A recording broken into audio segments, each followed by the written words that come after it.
Bonjour à tous, récemment j'ai revisité le Resident Evil de Paul Anderson sorti en 2002 et je me suis dit qu'il pourrait être intéressant de faire un nouveau point dessus, histoire de voir comment il a vieilli. Et si en plus ça peut éclairer les lanternes de ceux qui seraient passés à côté quand il est sorti, ça sera toujours ça de gagner.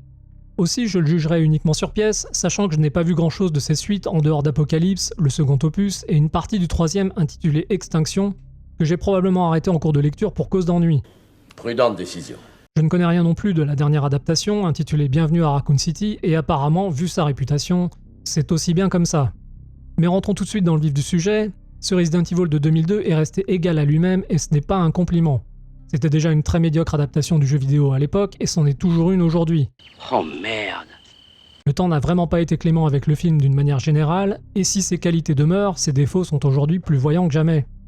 Ce qui est marrant, c'est qu'en ce temps-là, je me rappelle très bien être sorti de la salle de cinéma plutôt satisfait, mais avec la sensation assez nette de m'être tout de même fait arnaquer. N'allez pas croire que j'étais moins exigeant qu'aujourd'hui, pas du tout, j'avais déjà bien compris que ce Resident Evil était un attrape-couillon habilement exécuté, doté malgré tout de quelques scènes mémorables qui lui ont évité de justesse la case nanar. Un piège à con. J'avais déjà bouffé pas mal de films de zombies de qualité et le film faisait pas le figure à côté. Évidemment, je fais partie de ceux qui regretteront éternellement que George Romero n'ait pas eu la possibilité de terminer ce projet qui lui correspondait pourtant si bien. C'est une terrible tragédie. Alors pour ceux qui n'ont pas suivi, Resident Evil le film, c'est l'histoire d'un commando spécialisé qui infiltre un laboratoire secret afin de contenir un virus mortel et l'empêcher de s'en échapper.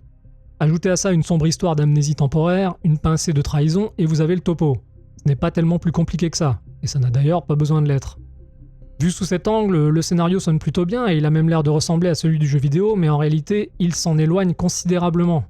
Les différences sont nombreuses et je vais en citer quelques-unes parmi les plus notables. Bon, raconte-moi tout, tu veux.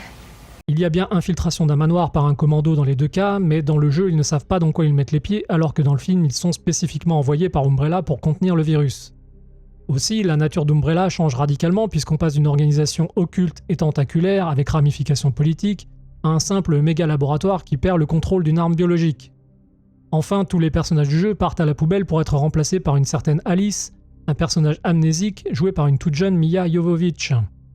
Le restant du casting est relativement transparent et ne restera pas dans les mémoires. J'ai de mauvaises vibrations. Tout au plus se rappellera-t-on vaguement de la performance de Michelle Rodriguez et de son regard de boxeur dans ce rôle de femme dure un peu masculine mais en même temps fragile, qui a défini en grande partie le restant de sa carrière. Au final, même si cette histoire est quand même sacrément éloignée du matériau d'origine, et malgré la trahison, elle n'en garde pas moins quelques couleurs. Et Paul Anderson marque un certain nombre de points avec une ou deux séquences très réussies, et quelques idées qui, si elles n'ont pas grand chose à voir avec le jeu, fonctionnent encore très bien aujourd'hui. Ah, ça c'est déjà plus intéressant. Oui. Pour commencer, je retiendrai surtout de ce Resident Evil sa scène d'intro superbement réalisée qui réussit à faire monter la tension d'un coup, et qui nous plonge rapidement dans une ambiance de panique qui malheureusement ne durera pas bien longtemps. Les plans s'enchaînent avec une belle fluidité et la caméra alterne brillamment entre différents points de vue pour nous immerger en plein cœur du drame.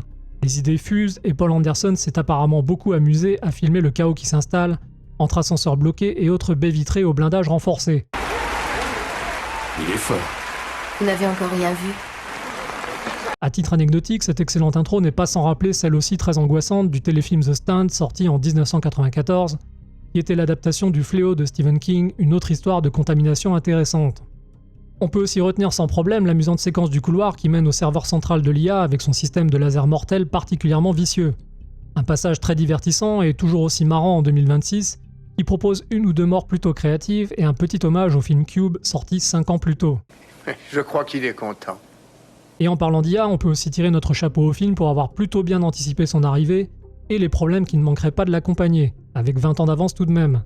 Une IA qui faisait déjà office de juge, jury et exécuteur longtemps avant l'oubliable reconnu coupable avec Chris Pratt.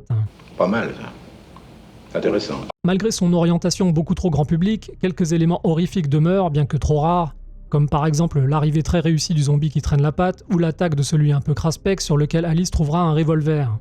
Enfin, l'autre grande réussite de ce Resident Evil, c'est bien évidemment l'extraordinaire musique électronique composée par le duo Marco Beltrami-Marilyn Manson.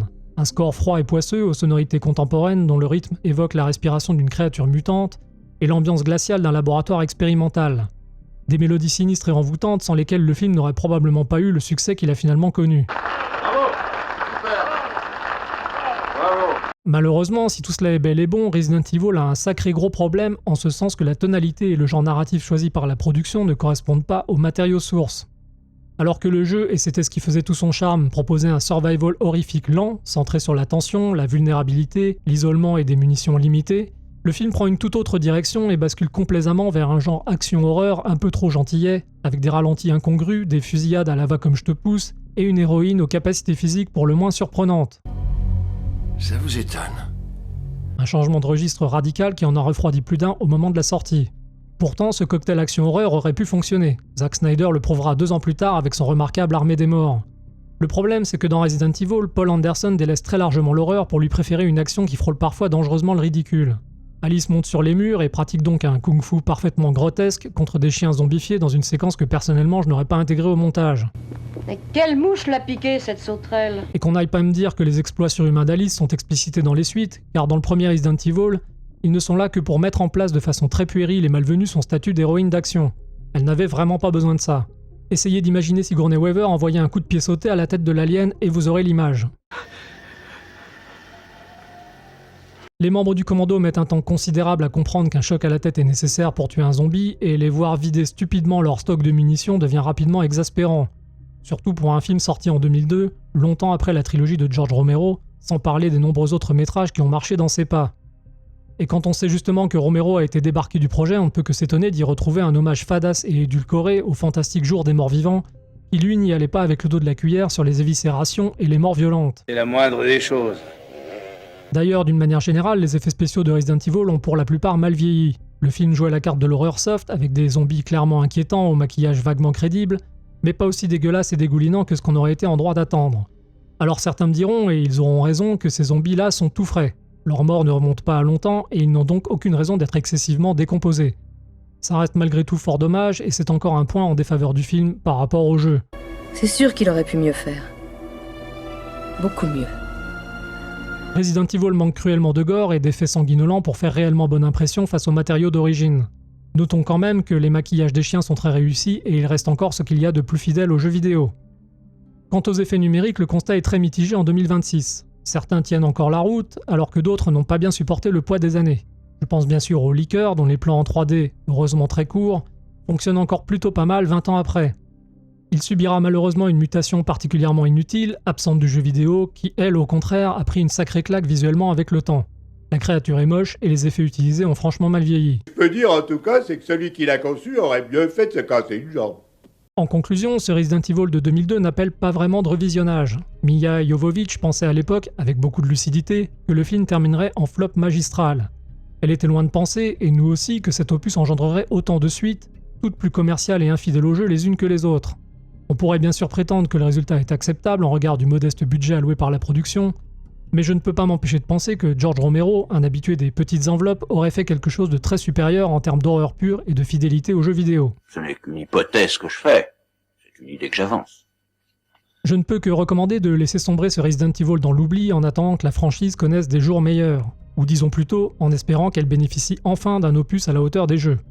Après, Paul Anderson, c'est aussi Mortal Kombat, Event Horizon ou encore Soldier. Et même si Resident Evil ne figure clairement pas parmi ses œuvres mémorables, il gardera éternellement mon respect pour ces 3 réussites. Il est très fort. Voilà. Et vous, que pensez-vous de ce premier Resident Evil? Qu'en avez-vous pensé à l'époque et qu'en pensez-vous aujourd'hui?